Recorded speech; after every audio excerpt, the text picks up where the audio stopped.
Bonsoir, chers amis téléspectateurs. Il est 20 h sur la télévision Sangomar TV. Voici le sommaire. À l'heure actuelle, la situation de l'école sénégalaise est alarmante. Pourquoi la santé coûte-t-elle très cher au Sénégal? La dégradation de l'environnement est toujours d'actualité. Certains footballeurs africains internationaux contribuent sans relâche à l'émergence du continent. Le développement se fera tout de suite. Situation de l'école sénégalaise. L'école a connu une mine sombre. Aujourd'hui, l'avenir des élèves, apprenants et étudiants est incertain dans un contexte marqué par le coronavirus qui semble tout partout. Peut-on sauver cette année doublée par 2 mois de grève dans le moyen et secondaire et d'un état d'urgence qui ne tire pas à sa fin? Les conséquences pourraient être désastreuses. Les parents d'élèves perdraient des sommes d'argent importantes. Quant à l'État, des millions, voire même des milliards. Les nouvelles technologies de l'information et de la communication ont montré leur capacité. Ils sont le seul ici de secours. En revanche, les NTIC sont seulement au profit d'une minorité. Le problème de l'éducation sénégalaise est plus qu'un problème de pandémie ou d'épidémie, mais plutôt un problème de système. En effet, le Sénégal doit se débarrasser du système français et innove son propre système qui sera autonome et indépendant. La solution ne peut être préjugée. Santé. La question de la santé touche toutes les couches sociales, riches ou pauvres. Mais le risque de la rédaction s'intéresse aujourd'hui au secteur sanitaire sénégalais. Pourquoi la santé coûte-t-elle très cher au Sénégal? Reportage signé Douroufa. Tomber malade au Sénégal est un véritable fardeau. Le système sanitaire est tel qu'aujourd'hui les plus démunis souffrent à la hauteur de martyrs. Faute d'un cadre réglementaire peu adapté, les subventions absentes dans certains domaines, le lancement du projet couverture maladie universelle CMI pour amortir la situation semble avoir montré ses limites dans le fond. Dis-moi quel revenu tu as, je te dirai quels soins tu auras. Cette terrible conception semble être la parfaite illustration de l'état de la santé au Sénégal. Même s'il n'a pas de prix, son coût est très élevé pour les pauvres.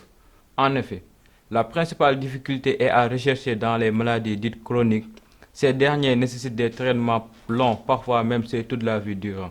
Des diabétiques insulinodépendants ou insuffisance rénale et dans une moindre mesure l'accouchement par césarienne pour démontrer que la santé coûte des yeux de la tête. En outre, une autre difficulté de taille, à savoir une dette hospitalière qui s'élève à 16 milliards s'y ajoute. De plus, la mortalité infantile continue de faire des ravages. Il est maintenant de 35%. En 2018, la grève du syndicat santé And Gueusseum a fait ébranler le cœur de la santé sénégalaise. L'environnement. Comme de coutume, aujourd'hui la rédaction s'investit sur les différentes formes de pollution et les agressions de l'homme envers la nature. Écoutons le récit de Fatungar. Comme de coutume, aujourd'hui la rédaction s'investit sur les différentes formes de pollution et les agressions de l'homme envers la nature. Aujourd'hui, les hommes n'ont plus d'espoir pour la survie des forêts à cause du grand massacre des arbres et des arbrisseaux, produit par une recherche insatiable du bois pour le chauffage, pour la menuiserie et pour l'art décoratif. Chaque jour, nous entendons des feux de brousse, l'érosion côtière, l'avancée de la mer conjuguée aux phénomènes naturels, tels que la sécheresse et autres calamités naturelles qui alertent les âmes sensibles et les amoureux de la nature. Les sachets plastiques sont désormais le décor de toutes les villes, surtout Tivaouane, Touba et Dakar. Au XIXe siècle, une révolution naquit en Europe, à savoir la révolution industrielle. Cette dernière a favorisé la naissance de plusieurs entreprises, aujourd'hui qui façonnent avec la mondialisation de l'économie et qui dégagent de jour en jour plus de fumée. Mais aussi les vieux véhicules qui ne dégagent aussi pas mal de fumée. Certaines populations qui sont à proximité de la mer continuent toujours de déverser leurs déchets. En plus, les grands bateaux industriels qui sont obligés d'évacuer le reste en pleine mer. Dans la deuxième partie de cette rubrique, nous explorons la question de l'eau source de vie. Notre pays, le Sénégal, dispose des cours d'eau importants. Les fleuves, Sénégal, Gambie, Casamance et de lacs, le lac de Guerre, lac Tanman, lac Redba. À cela s'ajoutent les eaux souterraines en grande quantité. Cette opportunité peut offrir au Sénégal, à l'Afrique des possibilités agricoles, levier du développement économique. Pourquoi encore de nos jours le problème de l'eau se pose-t-il? Dans une société, il faut tout organiser. Et encore nous, jeunes porteurs du flambeau de l'avenir, nous participons à la pollution de l'eau. C'est parce que tout simplement, nous sommes mal formés. C'est une nécessité aujourd'hui d'inculquer aux jeunes la culture d'un développement durable. Quoi qu'on puisse dire, ils n'ont pas tort. Ils n'ont fait qu'aspirer le parfum de leur milieu.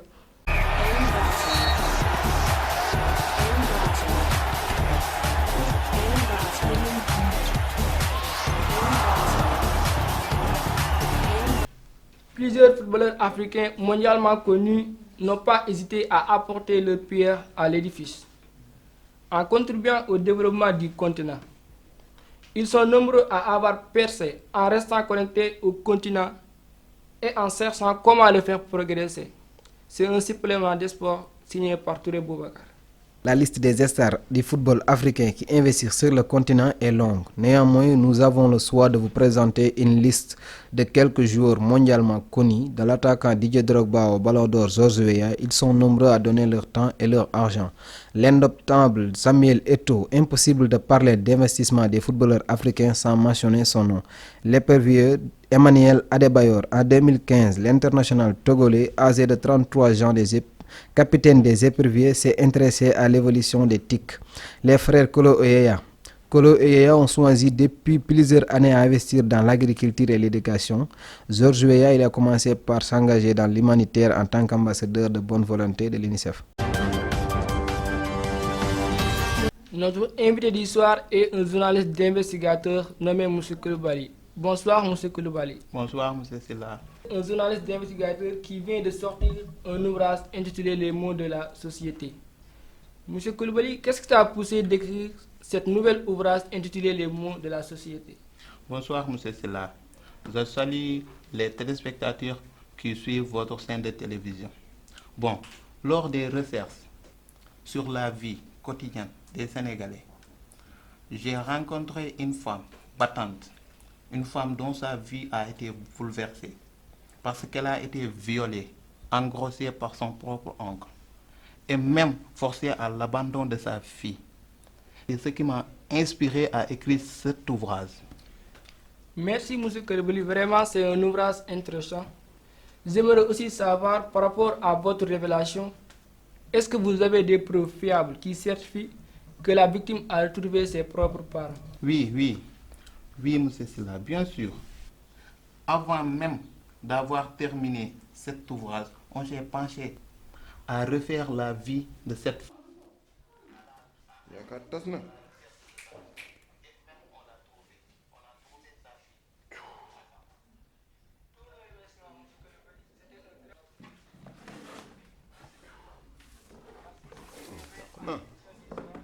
Merci de consacrer un petit moment de dîner à mes côtés. Ouais, noppi waay.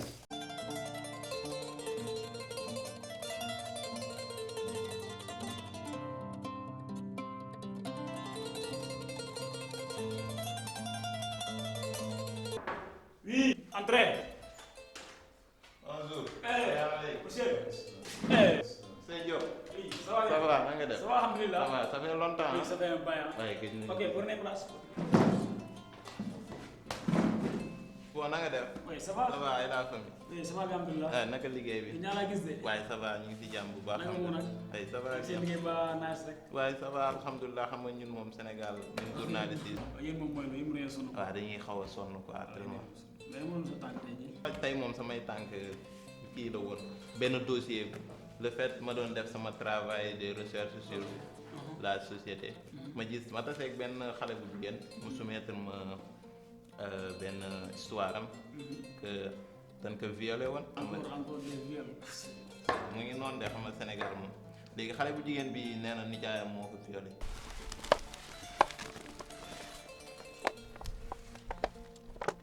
nen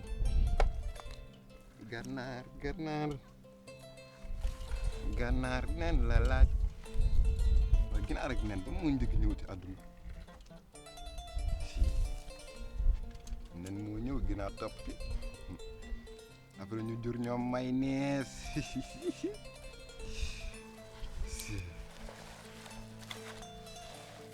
Kokari kok.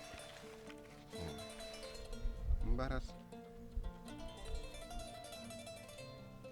Man gis sama bopp. Ça va, coucou. Coucou.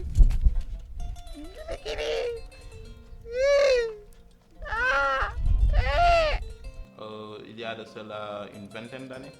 Après may def ay samay liggéey ba ñu tase si mu expliquer ma viol bi. Bon ma def si ay recherche ba trouver si toutes ces informations. Ma ni woon naa ñëw soumettre le dossier bi. Ah, dossier moo nekk nii. Ok, c'est ce gars-là. Ok, y a pas de problème. On fera de notre mieux pour vous satisfaire. waaw yéen moom wóolu naa leen comme toujours xam naa ni ñuy liggéeyee boobu ba léegi ah. noonu la ñuy liggéeyee te xam naa di ngeen ko. Inch'Allah, on se reverra. Ok, on se reverra bientôt. Ok, dans le Inch'Allah. Ok. Ok, merci beaucoup. Ah.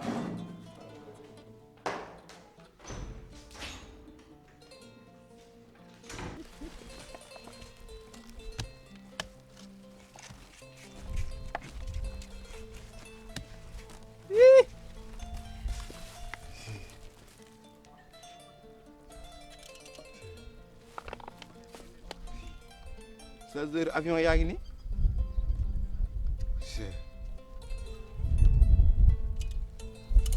Nel.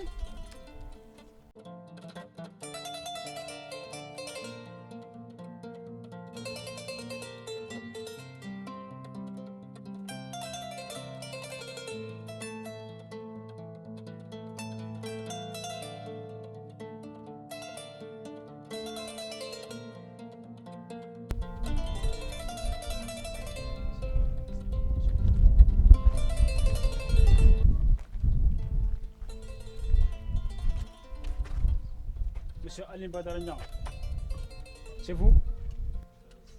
Xaw ma da ngay def dafa xamul defoo. Jeune homme. Duwe ji paase ko waay. Vous êtes en état d'arrestation. Mel na nawe. Xaw ma da ngay def dafa xamul defoo mais boo yeggee fee di nga nekk nit ba nga continuer ko Koy ñangal mel ni dang ko frère la. Allez, dugal. Allez. Dugal. leen ma yóbbu salon. Allez, dugal. Pourtant maa ngi ñëw këpp de. Boo yeggee fay da ngay continuer ko defal da ngay nekk nit.